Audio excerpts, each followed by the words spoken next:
전병서 중국경제금융연구소의 소장님 모셨습니다. 어서 오세요. 어서 오십시오. 예, 소장님 오랜만에 저는 뵙는 것 같아요. 아마 오늘 한국에서 제일 많이 바쁘신 분이고 전화 제일 많이 받으셨지 않을까 하는 생각이 듭니다. 그리고 또 주말에 또 그 분석하시나 좀 정신이 없으셨을 것 같은데 일단은 뭐 오늘 말씀드렸던 것처럼 뭐 미국 시장의 훈풍 때문에 한국 시장도 올랐지만 이 중국 관련된 주식시장은 상당히 안 좋았잖아요.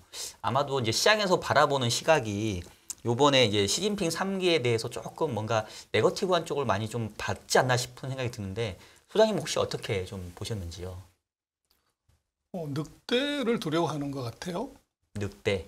그래서 이 정치가 뭐 어느 나라든 다 지금 영향을 크게 미치는데 이번에 인사에서 이제 누가 뭐 이게 상무원에 들어갔냐 이런 거는 크게 중요하지 않은 것 같아요. 그래서 이게 7대 0이기 때문에 시진핑 파 이외에는 아무것도 없기 때문에 그거 자체는 우리 이제 관심을 갖지만 문제는 누가 어떤 일을 하냐가 굉장히 중요한데 우리가 이제 중국을 볼 때 지금 관전 포인트는 미국과의 전쟁, 그 다음에 이제 내수경기 부양 이 두 가지가 핵심인데 그럼 이걸 누가 하냐를 보는 데 있어서 아마 외국인 투자가들 입장에서는 첫 번째는 늑대 외교에 대한 공포가 있었던 것 같아요.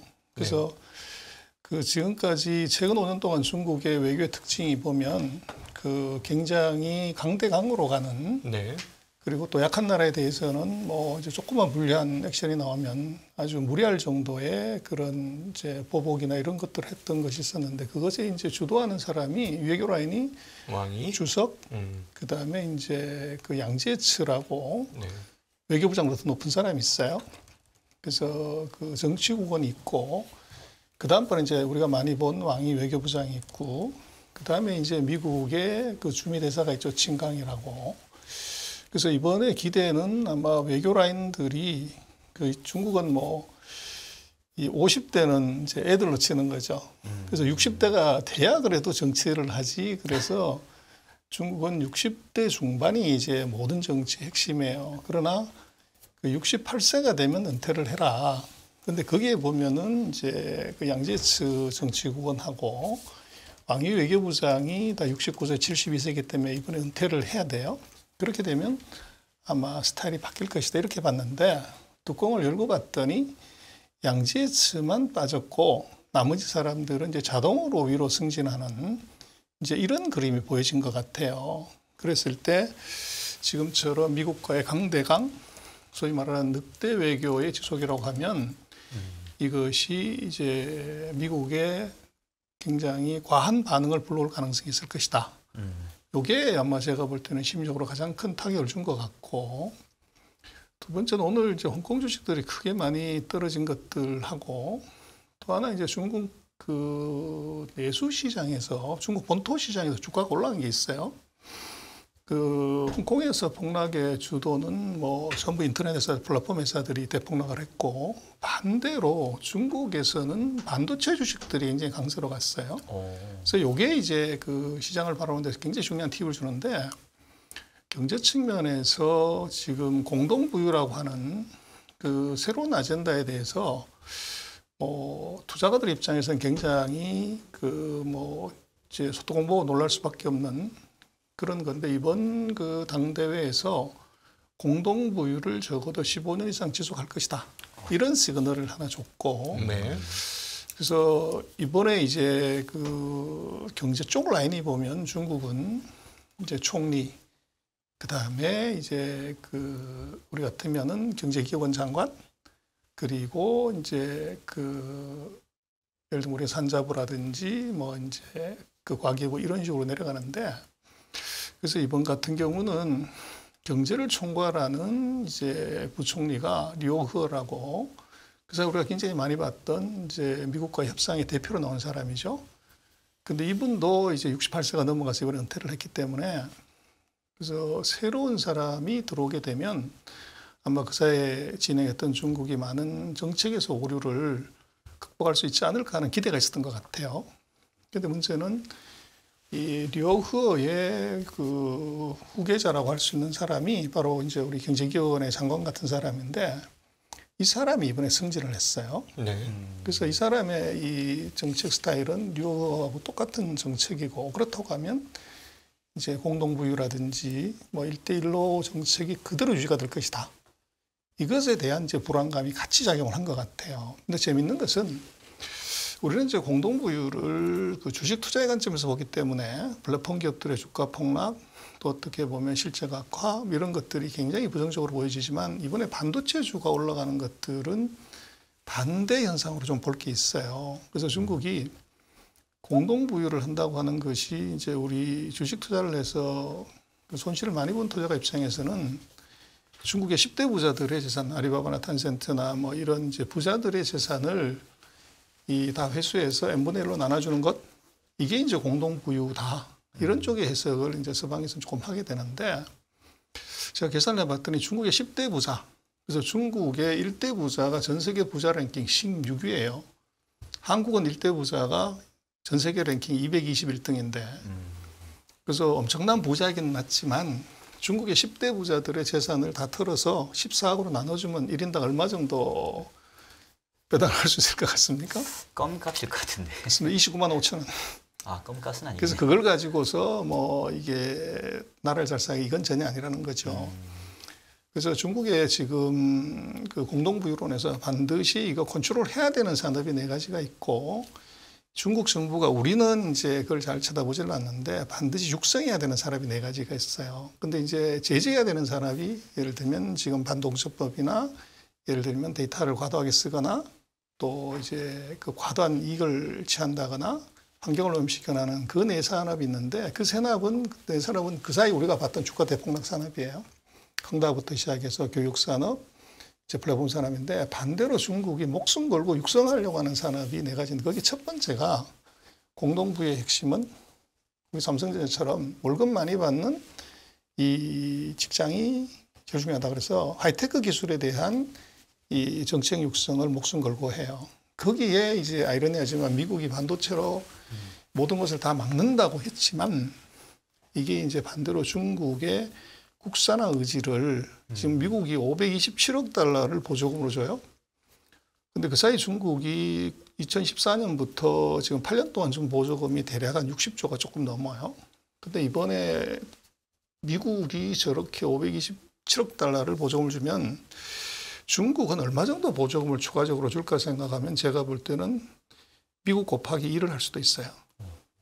그래서 이제 그것이 중국이 육성하려고 하는 산업에 대해서는 이게 굉장히 이제 센 오늘 같은 폭락장에도 보여줬고, 두 번째가 중국이 육성하려고 하는 것이 바로 국가안전산업이에요.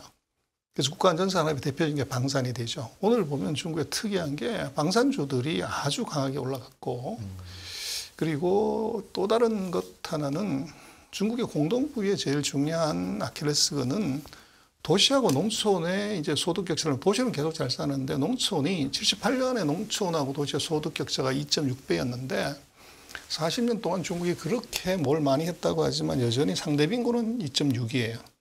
그럼 도시 사람들의 소득을 뺏어가지고 농촌한테 주는 것이 아니라 농촌 소득을 올리는 방법이, 그게 이제 뭐 중국으로 봐서는 농업진흥, 이번에도 이제 나왔지만 그건데 그 중에서 아주 주목할 만한 사항이 종자산업의 육성이에요. 종자산업. 그렇죠. 그래서 뭐 중국도 도시화율이 계속 높아지기 때문에 농토가 부족해지죠. 근데 그게 단위당 생산성을 높이려면 이제 그 GMO죠. 그래서 옥수수 하나에 예를 들면 20알이 달렸다고 하면 이것을 40알이나 60알로 맞추든지, 알 하나가 1g이었다면 5g짜리를 만들게 되면 단위당 이제 생산성이 확 올라가는데, 앞으로 5년 동안 중국은 소위 말하는 식량 안전을 굉장히 중요한 3대 이번 그 당대회에서 꼽는데, 첫 번째가 식량 안전, 두 번째가 에너지 안전, 세 번째가 공급망 안전이에요. 그래서 1번으로 나온 게 식량 안전인데, 이것은 농업 육성하고 밀접한 상관성이 있어요. 그리고 이 마지막으로 보면 중국이 목숨 걸고 하려는 것이, 지금 중국이 전 세계에서 석유를 제일 많이 써요. 그래서 이게 에너지에 대한 브로킹이 들어갔을 때 중국은 악소리가 나는 거죠. 그래서 그 에너지 절감 산업, 그리고 환경보호 산업, 이게 이제 중국이 목숨 걸고 육성하려고 하는 산업인데, 오늘의 대폭락장에서 이런 쪽의 산업들의 주가는 상당히 강했어요. 그래서 그게 이제 우리가 조금 차이고, 결국은 오늘 외국인이 179억 위안인가를 팔았는데 이것은 2014년 그 후션강통 개통하고 난 이후에 최대 금액이에요. 근데 거기는 제가 볼 때는 아무래도 외국인들 같은 경우는 외크를 보고 갈 수밖에 없기 때문에 그 외교와 경제 정책에서의 그 앞으로 5년간의 그림을 보고 이제 샥을 먹은 게 아닌가. 그리고 이제 갖고 있던 것이 주로 이제 플랫폼 기업들이기 때문에 그쪽들의 투매가 이제 투심을 악화시킨 것 같고, 그러나 이건 아이러니하게도 중국 본토가 홍콩으로 주식을 사는, 홍콩 시장이 오늘 뭐 대폭락을 했다고 그러던데 그 돈은 계속 늘고 있어요. 그래서 이게 이제 그 보는 관점이 외국인이 보는 관점과 중국 본토가 보는 관점은 조금 달랐다, 그렇게 볼 수 있습니다. 네. 지금 사실은 그 단기적으로 봤을 때 하나 이제 이 당대회 하면서 기대했던 것이 사실 공동 부유권이 어떻게 될 것이냐 하나, 그러니까 즉 기존에 상하이방중심부의 시장 경제가 얼만큼 유지될 수 있을 것인지, 그러니까 외국인 투자자 입장에서는 굉장히 큰 관심이었다고 봅니다. 그게 첫 번째로 무너졌고, 두 번째 중에 하나가 이제 단기적으로는 그 코로나로 인한 셧다운을 풀어줄 것이냐 여부가 됐었는데, 이번에 그 상하이 그 석이었던 리창이란 분이 두 번째로 서열 2위로 이제 그 따라 들어가시면서 상하이의 셧다운을 기억하게 만들어줘서 이 셧다운도 이거 좀처럼 풀리지 않을 것 같구나라는 생각을 하면서 아마 외국인 투자자들이 두 번 절망을 한 게 아닌가 하는 생각이 들거든요. 그러면은 그 말씀하셨던 안전이라든가 이런 것들을 감안을 해본다면 중국은 쌍순환으로 인해서 내수를 발전시키겠다라는 데 포커스를 맞추면서 해외 투자자라든가 해외 시장에 대해서는 앞으로 별로 그렇게 크게 관심을 안 가지면서 자기 갈 길을 갈 것인지, 아니면 해외 투자자나 뭐 해외 사람들과 호흡을 함께 할 것인지, 그걸 어떻게 보실까요? 이 질문이 좀 길어졌는데. 그건 이제 이렇게 보면 될 것 같아요. 그 지금 왜 코로나를 안 푸냐.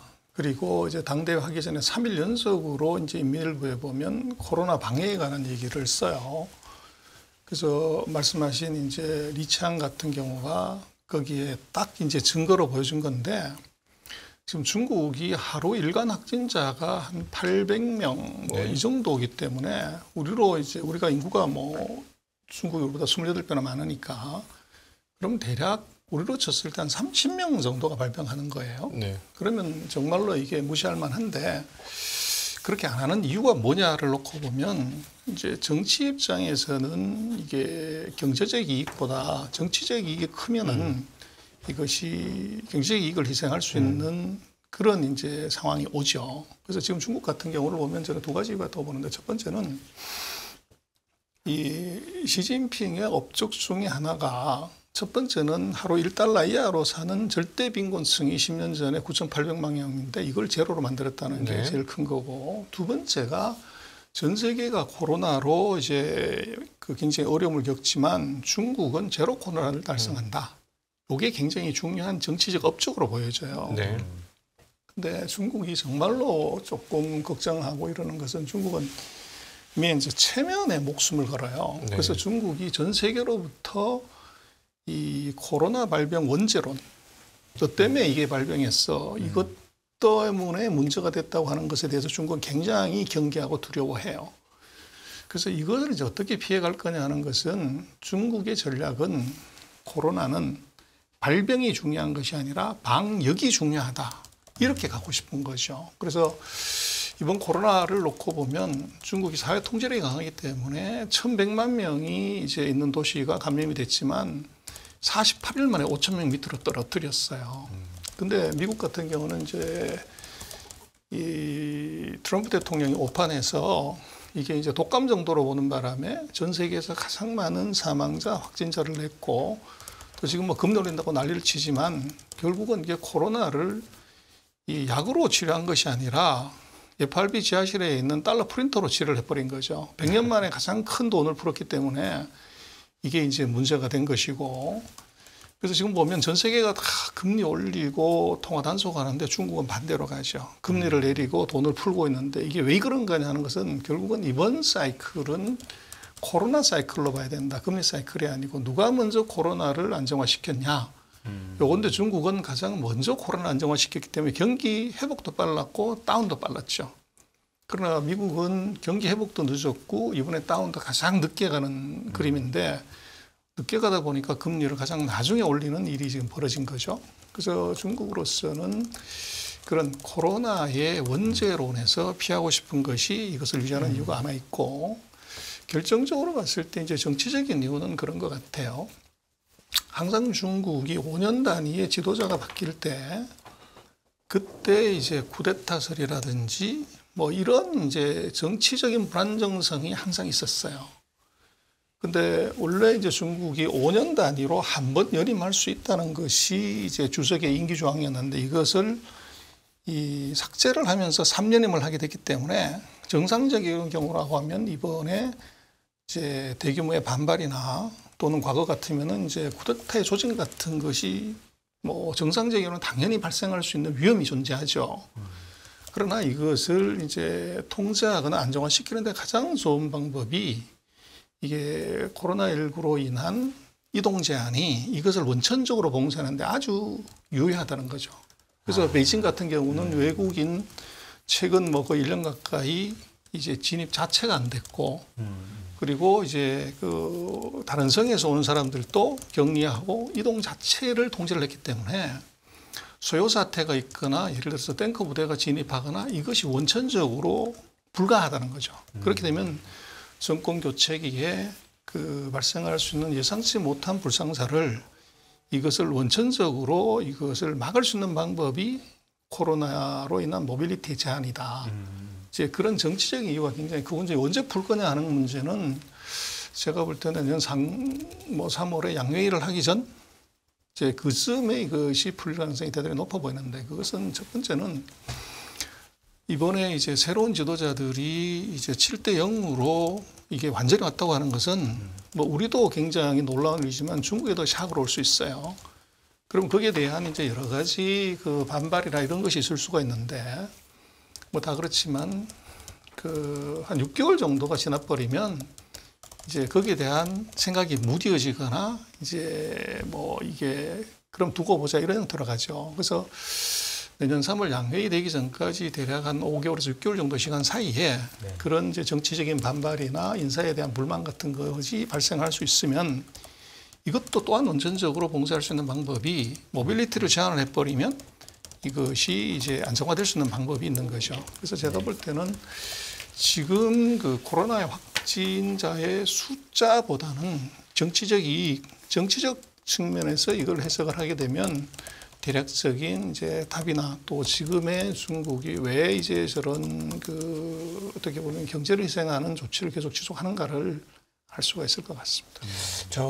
제가 이제 외국인 투자자 입장에서 중국을 바라보면 이번 결정으로 인해서 일사불란한 흐름들이 나왔는데 어떤 느낌이 드냐면 상하이방을 완전히 제거하면서 시장 경제적 흐름들을 상당 부분 포기한 게 아니냐 하는 생각이 들거든요. 국가 주도의 특색 사회주의를 더욱 강화하겠다라는 의도를 명확하게 보여준 것 같아요. 그러니까 제조업에서 확실히 미국을 우리가 앞서겠다라는 강력한 의지를 보여준 것으로 판단이 되어지는데 시장 경제를 제한적으로만 유지하면서 간다면 과연 그들이 원하는 부국강병이 이루어질 수 있을까 하는 의문들이 상당히 들고 오늘 외국인들이 그렇게 많이 이탈하게 된 이유 중에 하나도 이런 기본적인 철학과 생각이 깔려 있을 거라는 생각이 들거든요. 어떻게 생각하십니까? 충분히 이제 그 주식 투자의 입장에서는 그렇게 볼 수가 있어요. 그러나 지금 상하이방의 그 어떻게 보면 퇴출 이것은 그 민영화라든지 민간기업의 육성하고는 좀 거리가 있어요. 그리고 두 번째로는 지금 이제 중국이 그 애초부터 중국은 GDP의 65% 가까이가 국유예요. 그래서 민간기업이라고 하는 것이 이게 서방세계 같으면 60, 70%가 민간기업이고 30, 40%가 국유이기 때문에 시장 경제가 중요한데 중국은 원래부터 이게 지금 알고 계시는 대부분의 기업들 그래서 증시에 상장되어 있는 중국이라는 글자가 들어간 중자 들어간 기업은 전부 100% 국유기업이라고 보면 돼요. 네. 그래서 그게 전체 70%, 65% 가까이 되기 때문에 중국은 지금까지 국유를 포기한 적도 한 번도 없을 뿐더러 이것을 뭐 더 강화한다, 약화한다 이런 얘기들을 한 적은 최근에는 없어요. 없고 오히려 이제 그 말로는 그 민영 경제를 어떻게 이제 잘 키우냐 이제 여기다가 포커스를 했던 거죠. 그리고 지금의 중국의 경제 시스템으로는 SOC 인프라 산업은 그것은 국유가 가는 것이 맞지만 돈이 워낙 많이 들어가기 때문에 지금 이제 컨슈머 관련되는 부분들은 그것은 국의 효율성이 떨어져요. 떨어지고 말씀하신 것처럼 그걸 정말 그대로 끌고 간다고 하면 이번에도 중국의 그 발표문을 이렇게 보면 지금 중국 경제의 중요한 문제가 뭐냐 그러면 모순이 있다고 지적을 해요. 그 네. 모순이 뭐냐를 놓고 보면 국민들이 원하는 이제 생활 소비에 수요하고 중국이 공급하려고 하는 이제 재화나 서비스의 모순이 괴리가 크다. 이걸 해결을 못하면 중국은 굉장히 어려움에 처할 것이라는 것을 이번 당대회 보고문에다 그거를 정확하게 적시를 했어요. 네. 그래서 중국이 그 민영기업을 완전히 이것을 죽이고 국유로만 간다? 이건 전혀 아닌 것 같아요. 근데 이제 지금 제재나 이런 것들을 하는 이유는 그 사이에 이것이 민영기업들 중에서 이제 서방의 비즈니스 모델을 그대로 갖고 들어와서 소위 말하면 위너 텍스 올. 네. 1등하는 다 먹는 인더스트리하고 컴퍼니는 이건 반드시 제재해야 된다. 그게 지금 플랫폼 기업들의 이제 독점 제재. 요게 이제 들어와 있는 것 같고 그리고 나머지 아더스 산업들은 어떻게 할 거냐는데 그 플랫폼 기업을 제외한 나머지 산업들에 대해서 독과점법을 적용을 해서 제재를 하거나 이랬던 기업은 지금 없어요. 그래서 인터넷 기업들에 대해서만 지금 세게 들어갔던 거죠. 네. 그래서 지금 이번 발표문에서 중국이 그 민영 경제를 이게 억제를 하고 국유를 올린다든지 이런 발표는 없어요. 오히려 이제 중국 안에서 놓고 보면 지금 미국이 물론 이제 그 브로킹을 통한 동맹을 통한 봉쇄를 하겠다는 것 때문에 그런 것도 있지만 대외 개방을 더 늘려야 된다. 이제 이게 굉장히 중요한 챕터로 15개의 보고문이 있는데 그 중에서 한 개 챕터는 대외 개방에 관한 얘기로 들어와 있어요. 네. 그래서 그것은 주식 투자자들의 입장에서는 충분히 이제 그런 관점에서 볼 수 있지만 중국이 만들어낸 이번에 보고 문건을 놓고 보면 뭐 그렇게 판단하기는 조금 지금은 너무 이르다. 네. 이제 그렇게 볼 수 있을 것 같아요. 중국의 내재 체력만을 따져보면 말씀하신 대로 농촌과의 격차를 좀 줄이기 위한 어떤 공동부유 정책 이런 것들을 통해서 사회적인 안정을 도모할 수 있을 것 같은데요. 오늘 물론 이제 GDP가 나와서 전분기보다 높게 나오긴 했습니다만 지금 부동산과 소비와 플랫폼을 그 공동부유라는 기준을 가지고 사실 지금 조금 누르고 있는 개념인 거잖아요. 여기 키우면서 저기 키우는 게 아니고 여기 누르면서 저기 키우는 그런 개념이 있기 때문에 그런 관점에서 보면 향후 중국의 성장률이 중국의 고용을 그리고 그러니까 신규 대학생 졸업자들을 다 창출할 만큼 그 취업자들을 받아줄 수 있을 만큼의 성장률을 유지할 수 있을 것인가 굉장히 의문스러워요. 예. 왜냐하면 그 내부적인 안정은 될 수 있겠지만 이게 성장률이 안 나오는 부분이지 않습니까? 아니면 이제 제조업에다 갖다 밀어붙일 수는 있긴 하겠는데 그걸로 과연 지금 부동산 소비 플랫폼 이런 걸 제외하고 가능할 것이냐. 그래서 이거는 이제 우리 입장에서는 조금 냉정하게 봐야 될 부분이 있어요. 네. 그래서 우리 지금 언론에 이런 데 보면 중국의 부동산이 GDP의 30% 넘어가기 때문에 네. 이게 죽으면 이제 경제 치명타가 온다. 그리고 지금 헝다부동산을 필두로 해서 부동산이 무지 어렵다. 그래서 부동산발 중국 경제 위기론이 최근 뭐 한 6개월 사이에 넘쳐났죠. 네, 그렇죠. 그리고 작년 6월 달에 헝다가 넘어갔을 때도 그 얘기가 넘쳐났는데 그렇죠. 지금 부동산에 대해서는 그래서 왜 30%냐 그러면 뭐 가전 자동차 무슨 소비재까지 다 합쳐가지고 이제 그렇게 보는 건데 그렇게 보는 건 너무 과하고 네. 중국의 건축하고 부동산이 GDP에서 차지하는 비중은 한 15% 언더예요. 85%는 남부동산이에요.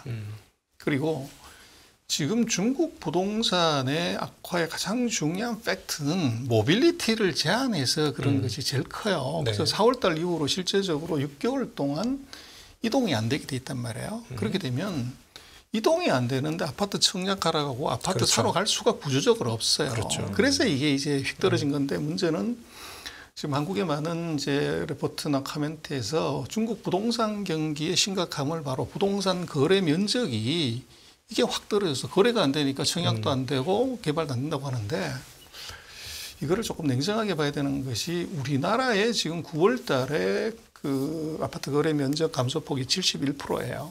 뭐 단군 이래 지금 전년 최고죠. 대비 그렇죠. 말씀하시는 그렇죠. 거죠? 근데 중국이 9월 달이 마이너스 41%, 네. 중국은 금년 이제 6월 달 코로나가 이제 확산되면서 봉쇄를 했을 때 그때가 마이너스 61%예요. 그래서 지금은 중국 같은 경우는 61에서 폭을 줄여가는 이런 단계에 들어와 있는 거죠. 네. 그래서 그걸로 조금 봐야 될 것 같고, 그 다음에 헝다 이슈도 이제 좀 봐야 되는 것은 중국의 100대 부동산 회사 중에서 헝다 같은 1등한 회사의 마켓시어가 4.8%밖에 안 돼요. 예.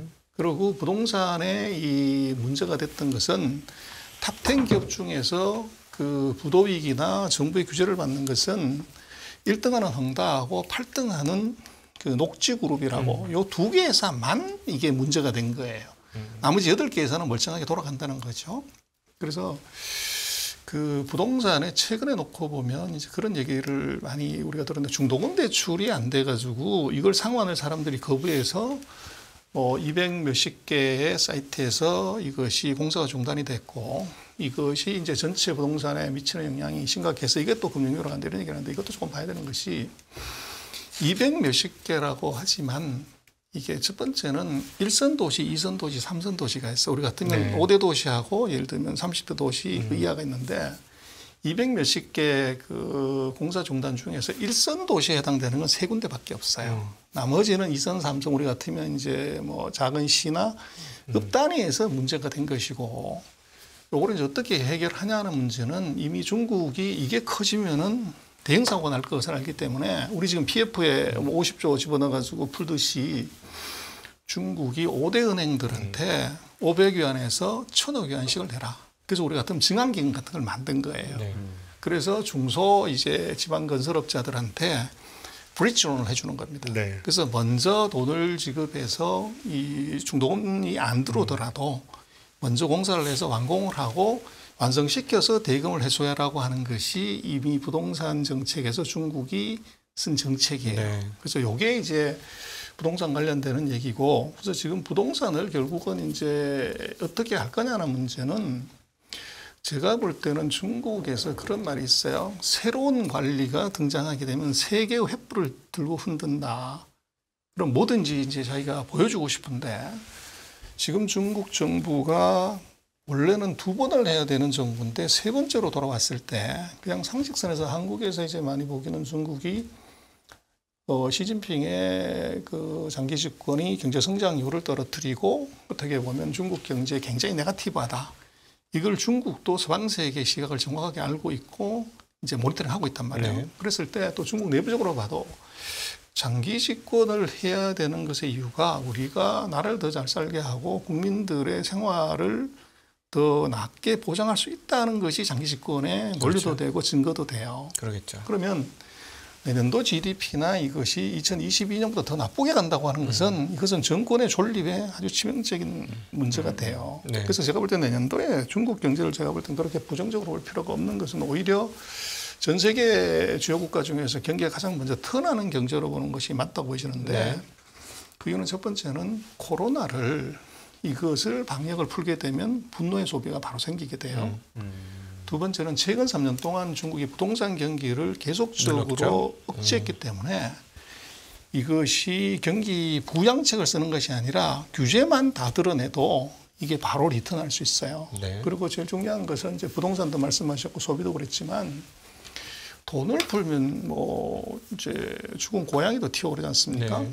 그래서 중국은 아까 말씀을 드렸지만 최근 이제 1년 동안에 경기가 먼저 좋아졌기 때문에 먼저 통화량을 줄였어요. 네.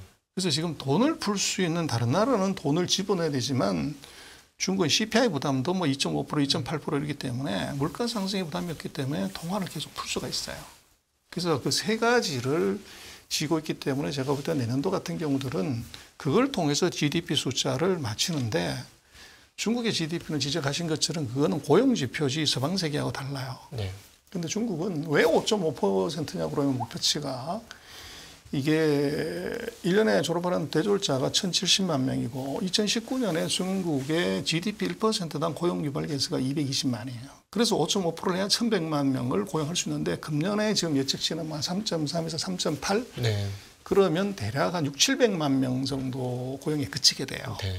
그럼 내년도로 가게 되면 적어도 금년에 취직 못한 친구들 5,600만, 지금 1,500만 명이 실업자 상태로 이제 나타나게 되는 거죠. 그랬을 때 내년도 GDP 얼마를 맞춰야 되냐는 것은 저것은 뭐 서방세계 어떻게 보든 상관없이 자기네 내부적인 문제 때문에 경제 성장률을 높이지 않으면 안 돼요. 근데 거기에서 이제 말씀하신 소비를 죽여가지고 이게 되는 거냐? 절대 안 되죠. 네. 그래서 거기에 이제 많은 상황들은 플랫폼 기업을 통해서 이제 소비를 하기 때문에 플랫폼 기업의 그 제재를 풀어줄 거 아니냐. 이걸 통해서 소비를 활성화할 거 아니냐는 생각을 많이 하게 되는데 지금 중국에서 그 제재를 받는 것의 문제는 이 플랫폼 기업들의 영업을 제한하는 것보다는 우리로서는 더 관심사는 이 회사들 수익이 이제 대폭으로 나빠지는 것이 사실은 주가가 떨어진 진짜 이유예요. 네. 근데 중국은 그 플랫폼 기업을 제재해서 없애는 것이 아니라 경제 전체적으로 놓고 보면 중국은 반독점법으로 아리바바나 탄센트를 규제를 하지만 이게 시장이 개방돼 있잖아요. 그래서 아마존이 들어왔거나 이게 들어와가지고 시장을 먹어가면 이건 국부 유출인데 중국은 시장이 봉쇄되어 있기 때문에 아리바바의 50% 점유율이 반독점 규제로 인해서 30% 떨어져 20%가 줄어드는 것을 징동이나 샤오홍수나 이제 핀두오두어가 먹어가는 거죠. 그래서 아까 말씀하신 이게 아리바바를 죽여서 경제 전체에 이 문제를 일으키는 것이 아니라 큰 놈을 죽이더라도 작은 놈의 파이가 올라가서 이 소위 말하는 전자상거래 시장이 없어지거나 줄어드는 게 아니에요. 그런데 문제는 아리바바나 탄센 1등하는 놈의 점유율이 60%, 50%가 40%, 30% 떨어졌을 때 규모의 경제가 작용하기 때문에 수익의 차익이 굉장히 커지는 거죠. 그래서 그 주식을 갖고 있는 쪽에서는 큰 타격이 있지만 차이나 이카노미라고 하는 큰 그림에서는 이 파이가 밖으로 유출되지 않아요. 안에서의 비율이 6대4 예를 들면 이것이 4대6 이런 식으로 재배분된다는 거죠. 그래서 이제 제가 볼 때는 중국의 지금 플랫폼 산업이나 이쪽을 볼 때는 주식 투자의 관점에서 보면 우리가 보고 있는 것이 우리 관점에서 정확하게 맞아요. 그러나 중국의 팩트를 쭉 체크를 네. 해보면 이것도 조금 다른 상황이다. 이제 그렇게 해석을 할 수가 있을 것 같아요. 연초부터 계속해서 지금 완화적인 스탠스를 금융에서 보여주고 있으면서 사회융자 총액이 계속 늘고 있습니다. 그리고 최근에는 또 사회융자 총액이 느는 속도도 나쁘지 않아요. 그래서 사실 이번 당대회 때 가장 모양이 안 좋았던 거는 후진타오 전 주석이 퇴장을 너무 씁쓸하게 해서 그림이 너무 안 좋더라고요. 근데 이게 이제 외국 사람이 보기에도 이런데 중국 사람 보기에도 허전한 마음이 분명히 있을 텐데 이제 일종의 전체 권력을 잡았으니 그동안 올해 들어와서 계속 풀었음에도 불구하고 경기 확 못 떴는데 이제 정권을 잡았으니 경제를 좀 확실하게 풀어주려고 그동안보다 좀 강한 사회융자 총액의 증가라든가 좀 훨씬 더 완화적인 스탠스를 할 가능성은 혹시 없을까요? 있는데요. 그 지금 중국이 M2가 GDP의 200%예요. 네. 그래서 리퀴디티가 이게 모자라는 건 아닌데 문제는 말씀하신 것처럼 대출 증가율을 계속적으로 늘렸던 가장 큰 이유는 화폐 유통 속도가 떨어져서 그렇습니다. 네. 그래서 최근 6개월 동안에 이동이 안 됐기 때문에 뭘 쓰기는 써야 되겠고 장사는 안 되니까 우리가 보조금 주듯이 대출을 막 해주는 거죠. 해주는데 문제는 이것이 영업이 안 돌아가게 턴오버가 안 나오니까 계속 잠기는 겁니다. 이동성이 떨어지니까 그렇죠. 경제 활성과 통화 승수도 떨어진단 말씀이시죠? 그게 떨어져서 네. 이게 대출을 증가하지만 이것이 GDP나 매출 증가로 이어지지 못하는 것이 있고 그래서 핵심은 아까 이제 말씀하신 것처럼 코로나로 인한 모빌리티 제한을 푸냐 안 푸냐가 화폐 유통 속도가 같이 가게 돼요. 그렇죠. 그래서 이게 제가 볼 때는 굉장히 중요하고 두 번째로 이제 말씀하신 그 전임 주석의 이 은퇴가 그리고 이제 퇴장이 굉장히 보기에 석연치 않게 이제 가는데 오늘 또 보면 많은 한국의 거의 모든 언론에서 그 사회신이 다 나오면서 이제 코멘트하는데 결론이 뭐냐 그러면 왜 나갔는지 모르겠다. 이게 결론이에요. 근데 우리가 알고 싶은 건 왜 그랬냐를 봐야 되는데 제가 볼 때는 그것을 해석하려고 하면은 중국의 선거제도, 투표제도를 좀 봐야 돼요. 그래서 우리는 그 투표라고 하는 것은 이제 무기명으로 누가 투표를 했는지 모르게 투표하는 것이 투표인데 중국 투표 방법이 세 가지 거수로 하죠, 있습니다. 거수로. 이번에 보니까. 첫 번째는 이제 비밀 투표가 있어요, 중국도. 네. 근데 이 비밀 투표는 어디에 적용을 하냐 그러면 지금 2,300명에 2,296명의 당 전국 대표를 뽑을 때 요걸 지역에서 뽑을 때는 이제 우리 투표하듯이 그렇게 비실명으로 네네. 이제 투표를 해요. 투표하고. 근데 지금 이제 중국의 중앙에서의 투표는 이 첫 번째는 기명 투표가 있어요. 우리 국회에서 누르면 사람 이름 쭉 나오듯이 네. 이게 하나 있고 두 번째 투표가 뭐 있냐면 세 번째 투표가 뭐냐면 거수 투표가 있어요. 네. 그래서 손을 들어서 하는데 이게 방법이 두 가지인데 하나는 찬성하는 사람 손 들어가 있을 수가 있고 반대로는 반대하는 사람 손 들어가 있어요. 네. 그래서 이게 둘 다가 이제 이 손 드는 사람한테는 굉장히 부담이 가기 때문에 요것은 우리 기준으로 보면 이건 만장일치를 유도하기 위한 투표 방법이라고 사실 볼 수가 네. 있어요. 에브리바디 다 이제 손을 드는데 나만 노라고 하기가 굉장히 어려운 메커니즘이 있고 그래서 만장일치 통과인데 제가 볼 때는 이번에 그 후진타오 주석의 이제 회의 도중에 그 퇴장은 아마도 이제 거기에 있어서 그 중국의 이 판단이 네. 지금 뭐 누가 봐도 이제 후진타오 주석이 이제 오는 거나 앉는 거나 또 카메라에 잡힌 안색을 보면 그게 병석이 짙어요. 네. 그랬을 때 이제 그 병이 뭐냐가 굉장히 중요하긴 한데 이것이 이제 어떻게 보면 에브리바디 다 예를 들어서 그 거수를 했는데 그때 손을 안 들는 수가 있거나 뭐 이런 거. 오히려 이제 그럴 수 있거나 또는 모든 사람이 부동의를 하면 손을 들으라고 그럴 때 네. 그럴 때 이제 손을 들었을 경우에 네. 그게 이제 전 세계 카메라에 다 잡히는 거죠. 그래서 만장일치로 이게 이 모든 것을 다 결정하는 것이 중요한데 거기서 반대를 하는 사람이 한 표라도 나오는 것이 이거 자존심에도 손상이 가지만 네. 그 반대를 하는 사람이 전임 최고 지도자였다고 하면 그 이펙트가 무지 커지는 거죠. 그러면 오히려 그냥 빼는 것보다 모양새가 더 안 좋다. 그렇죠. 네. 그래서 그 퇴장의 이유는 그런 이제 중국의 선거 방법에 이제 거기에 있는 어떤 이제 내부적인 이유 때문에 간 거다 그렇게 볼 수가 있을 거는 같고 그래서 물론 뭐 그 팩트는 더 지나면 이제 무슨 이유인가는 이제 나오겠죠. 그래서 지금으로 놓고 보면 중국의 그런 이 정치적인 의사결정의 메소달러지가 네. 이제 그런 아주 볼상사나운 이제 퇴장을 불러온 것 아닌가 그렇게 네. 이제 물론 뭐 진실은 모르겠고 그 추정을 할 수는 있을 것 같아요. 네, 죄송한데 이제 시간이 벌써 좀 다 해가지고 전 제가 질문이 아마- 아직 안 끝났는데 네. 벌써 시간이 다 됐네. 제가 마지막 질문을 좀 네. 드리도록 하겠습니다. 일단 뭐 여러 가지 의미를 해주셨는데 사실 저희가 다루지 않는 것 중에 좀 관심을 갖는 게 이번에 보게 되면 대만 독립을 반대하는 거를 명문화한 부분이 좀 컸던 것 같고, 그러니까 이제 해외에서 바라보는 시각은 이제 정말로 이제 시진핑을 견제할 사람이 아무도 없다. 그럼 결국은 이제 미국과의 갈등이 더 심화되지 않겠냐. 그리고 그거에서 또 하나의 대만 문제가 빠질 수밖에 없을 것 같은데 결국은 이제 우려하는 부분. 최근에 미국에서 전쟁 난다고 얘기해가지고요. 그러니까 이 부분은 혹시 어떻게 보시나요? 정말 미국과 중국 간의 갈등이 이제는 피할 수 없는 그런 외나무에서의 무엇보다 어떤 대만 되는 것 문제. 같은데, 예. 네, 그 대만 부분 한번 말씀해 제가 주셔야 볼 될 것 같아요. 때는 그게 중국이 앞으로 뭐 상당 기간 동안 제가 볼 때는 중국의 대만의 무력 침공은 거의 불가능하다. 현실적으로 불가능하다. 가능성이 없다. 그렇게 보시는데 그 이유는 첫 번째는 중국 안에 그 내용을 보면 이번에 거의 우리 모든 언론의 보도는 중국이 무력 통일을 시도할 수 있다 이렇게 나오는데 그 발표문의 보고서의 원문을 읽어보면 이제 14,000자 중에서 한 460자 정도가 그런 이제 대만, 홍콩, 그 마카오 문제가 있어요.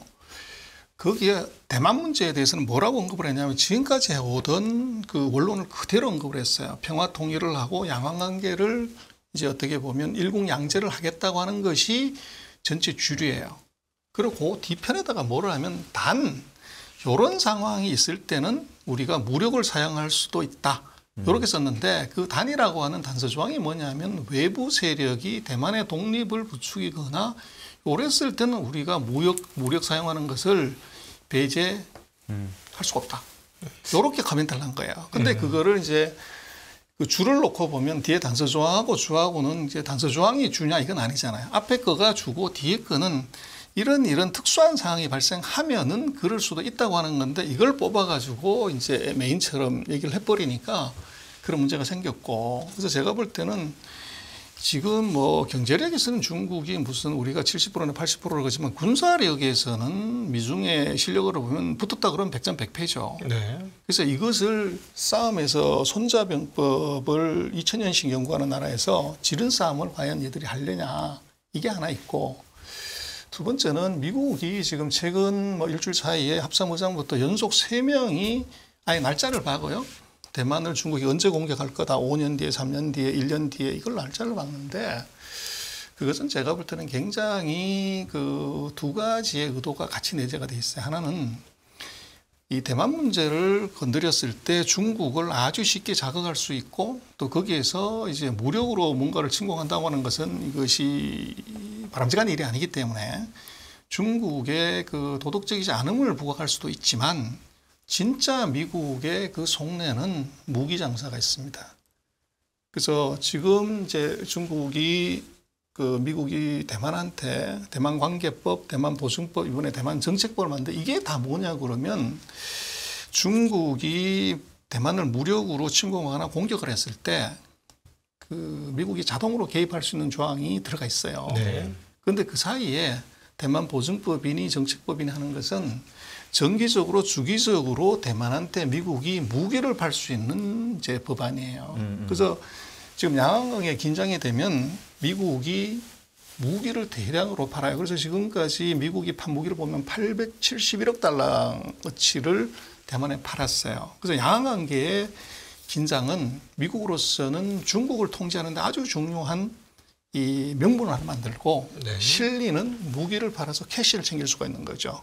그래서 이제 얘기들을 그렇게 하는 것인데 객관적으로 놓고 보면 그 전쟁을 했다고 하면 첫 번째 미국은 대만을 절대 포기할 수 없는 것은 반도체 때문에 그래요. 반도체가 이게 5나노 이하의 첨단 반도체를 100% 거의 미국은 타이완에 의존하는데 이 공장이 손상이 됐을 때는 중국이 반도체 제조로 인해서 반도체 원시 산업으로 돌아갈 수도 있지만 미국도 똑같은 상황이 발생한다는 거죠. 네. 그래서 이것 때문에 반드시 개입을 하게 되고 두 번째는 뭐 이게 비행기로 폭격을 하든 드론으로 폭격하는 건 좋지만 최종적인 승리는 반드시 육군이 들어가서 이제 깃발을 꽂아야 되는데 그렇게 되면 대만을 상륙작전을 해야 돼요. 네. 근데 중국은 지금까지 한 번도 상륙작전을 해본 적이 없어요. 실전 경험이 전혀 없다는 거죠. 네. 그리고 그런 상륙작전을 한다고 그럴 때 미국의 해병대가 절대 가만 안 있죠. 네. 그렇게 되면 이 상륙작전은 아마도 노르망디 상륙작전 이후에 최대 작전이 될 가능성이 높아요. 근데 뭐 농담이긴 하지만 중국은 물로하는 싸움에서 이게 제대로 이겨본 적이 별로 없어요. 한국하고 우리하고도 보면 역사를 보면 고구려 시대 때 보면 이제 살수대첩인이 여기에서 다 터졌고 네. 또 몽고가 한국을 침략했을 때도 그때도 우리가 강화도로 왕이 피신을 갔을 때 그 강화도를 이제 공격을 못 해가지고 배 타면 멀밀하는 거죠. 네네. 그래서 한 번도 이 수전에서는 중국이 실전 경험도 없을 뿐더러 승부를 낸 적이 없어요. 그래서 중요한 것은 이 실제적으로 대만을 공격했을 경우에 중국이 이길 수 있는 승산이 있어야 되는데 현재와 같은 군사력 이런 측면에서는 그것은 지금 상태에서는 불가하죠. 그렇게 놓고 보면 지금 미국과 중국이 서로 얘기하는 대만 문제는 이것이 이제 그 어떻게 보면 기싸움? 긴장감만 높이는 정도. 그렇죠. 그래서 뭐 재미난 얘기가 네. 중국에서 그 원숭이 길들이려고 닭을 잡아서 피를 보여준다. 만만한 놈을 이제 패는데 지난번 사드 사태 지정학적 전쟁에서는 우리 한국이 이제 이 사드를 달면서 우리가 닭이 됐죠. 네. 근데 지금 미중의 관계에서 중요한 것은 사드가 아니라 반도체 전쟁이에요. 그 반도체 전쟁 닭은 누구냐 그러면 이건 대만입니다. 그래서 대만을 이쪽에서 패든 저쪽에서 패든 이제 팰 수가 있는 거죠. 거기 이제 대만은 이제 줄타기를 이제 해야 되는 문제가 있고 그래서 제가 볼 때는 그런 군사적인 문제 또 반도체라고 하는 전략 물자의 측면에서 보면 아마 대만의 무력 침공은 제가 볼 때는 현실적으로 그 현실적이지 전혀 않다 그렇게 보시면 됩니다. 네. 알겠습니다. 뭐 또 사실 이제 근데 미국이 또 러시아 침공 뭐 날짜 했고 다들 안 할 거다 했는데 또 실질적으로 러시아가 우크라이나 침공한 사례도 있기 때문에 그래서 더 요즘 이번에 두려워하고 있는 예, 거죠. 이 일단 뭐 부분에 대해서. 우리 한국 소장- 같은 경우는 남의 문제가 아니니까. 네. 소장님 견해로는 중국이 대만을 무력으로 침공할 가능성도 적어 보인다라고 말씀 주셨는데요. 또 이제 상황들이 또 계속 뭐 업데이트가 될 수 있으니까 또 추후에 소장님 모셔서 또 고견 들어보도록 하겠습니다.